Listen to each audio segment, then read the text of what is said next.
Serikali imeongeza juhudi za kukabiliana na changamoto zinazokumba mpango wa Rais William Ruto wa kupanda miti bilioni 15 kwa kupanua uzalishaji wa miche kote nchini. Akizungumza wakati wa kukagua kitalu cha miche cha msitu wa Kinale katika kaunti ya Kiambu, Waziri wa Mazingira na Misitu Deborah Barasa alisema kwa sasa kuna vitalu vya miche 300 vinavyozalisha takriban miche milioni 600 kwa mwaka, pamoja na vitalu vikubwa 17 vinavyoweza kuzalisha miche bilioni 1 kila mwaka.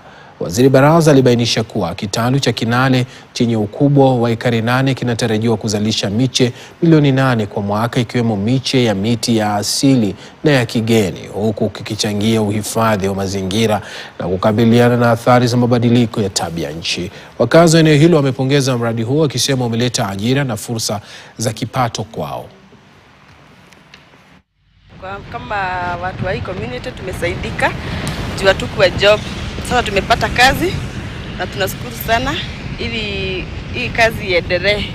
Tunaona hii ni mzuri, hii mradi juu hata maendeleo inaleta huku. Hii miti itatusaidia kuestablish tena miti pahali imefanya nini, imeharvestiwa, kwa sababu for the last 40 years kuna miti imekomaa zaidi 45 to 50 years. Hiyo miti haisaidii. We are going round assessing the capacity. We have given instructions, clear instructions to CCF, to the Principal Secretary and the team to ensure that we are producing 2 million seedlings, even as we look towards working together with the other men.